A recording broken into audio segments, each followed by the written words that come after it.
Hello， 大家，今天呢，我们要来介绍苹果在今天新推出的 iPhone App， 叫做活动邀约。顾名思义呢，它就是可以让你办活动啊，办 Party。那为什么需要特别一个 App 出来，就是专门做这件事情？其实我一开始也不是很理解，但是我后来玩了一下呢，发现它还是有它的用处在啦。所以，我们今天呢，就来带大家看看这款新的 App 要如何使用吧。首先呢，大家到 App Store， 然后你去找这个 Apple 的活动邀约，或者是你是英文的话，就是 Invite。那你下载完之后，把它打开。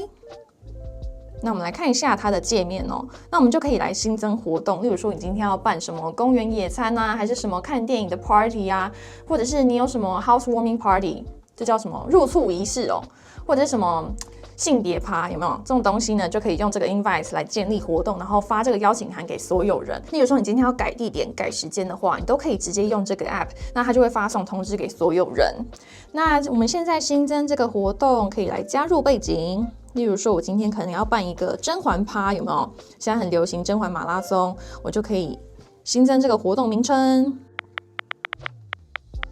然后接下来就可以来设定时间跟地点。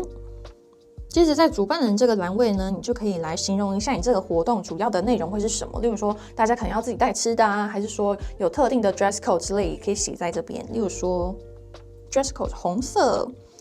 然后，例如说，可能要带个吃的什么的。再来下面呢，你就是可以共享相簿。例如说，你们今天可能是一个户外郊游，或者是你们出去玩什么的，你就可以制作一个共同的相簿。那这个制作完之后呢，你们当天大家就可以把他们的相片拍到的相片呢，传到这个共享相簿里面，所有人都可以看到，然后也可以下载，这样子就还蛮方便的。好，制作相簿，然后呢？再来下一个选项是音乐的部分哦。那音乐呢，你就是可以选一个播放清单，那主要还是连到 Apple Music 的部分。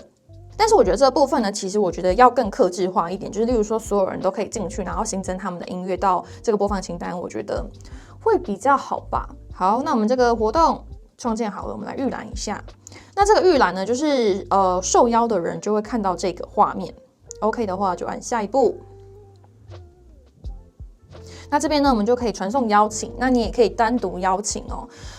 它邀请的方式还蛮多种的，例如说你要用 Line 啊，然后用连结啊，或者是传简讯、传 email 都可以。然后这边有一个核准宾客，就是必须要获得你的允许，这个人才可以参加这样子。那邀请个别宾客的话，就会比较单一哦。你还可以帮他设定名称，例如说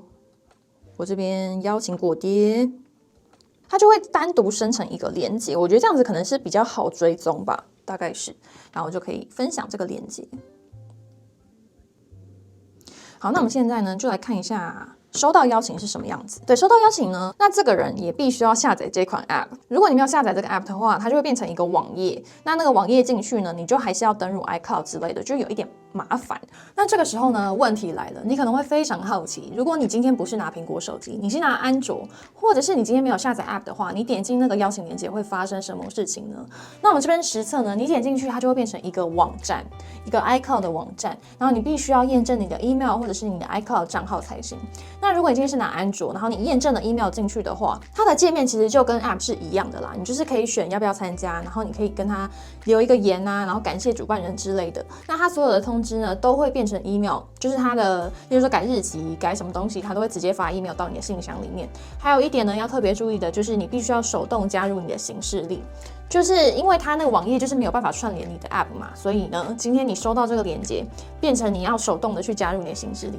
但是这个就是没有办法。那我们现在来看一下手机上收到之后会发生什么事情，就是我们按了这个邀请，然后你就可以选择参加不参加，或者是或许，而且呢，你点进去，它还可以再加入一些讯息，就是你想要跟主办人讲的话，例如说你可能那天会晚一点到啊，或者是你会带什么吃的，你都可以写进去。那我们等一下按传送之后呢，主办人他这边也是会收到讯息的哦，就是不管你今天要不要参加，他都会收到讯息。假设我现在改不参加好了，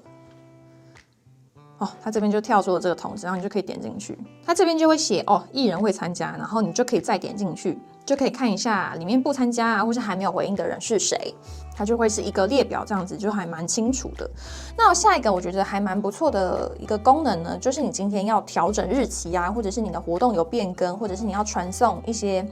公告通知的话，你都可以直接用这个 app。例如说我们今天要改日期好了，那例如说我改个时间，然后我改完时间之后呢，它这边呢就会收到这个通知。就是说我有改时间的通知，然后或者是我今天要传送公告，当天可能下雨，记得带伞。好，这样传送附注，这边呢就也会收到这个通知哦。这是不是其实还蛮方便？因为过去我们要办活动啊、办 party 什么的，就是用行事历之类，然后就没有这种公告的通知，或者是你今天要改你的日期什么的，你就要一个一个去传送讯息，就很麻烦。那现在有了这个功能呢，其实算是还蛮不错的，因为你的活动就是比较统一的，可以去进行一些修改或是公告的功能，而且你也可以很一目了然的就知道说谁会来谁不会来。所以我觉得这个功能可能也不限于就是你要办实体活动，例如说你今天可能是要，例如说送礼物，你可能也可以用这个功能。就是你就可以去记录说，哦，谁已经回应说他可以收这个东西，谁不能，你也可以用这种方式去调查。那你也可以请对方呢，在回复要不要收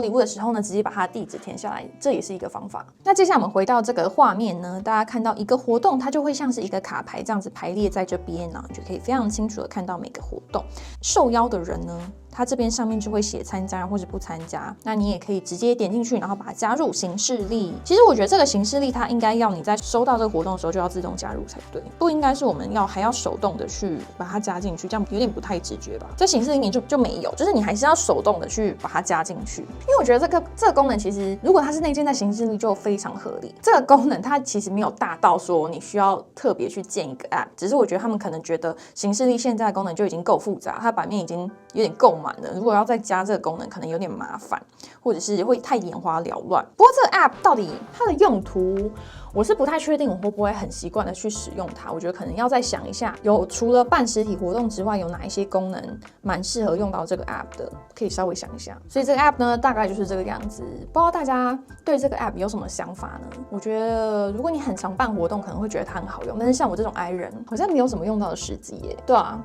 如果你们有想到什么比较特别的功用呢，也欢迎在下方留言告诉我，大家一起讨论。那我们今天很快的就是介绍这款 app 就到这边，如果大家还有任何疑问，欢迎告诉我。那我们就下部影片再见喽，拜拜。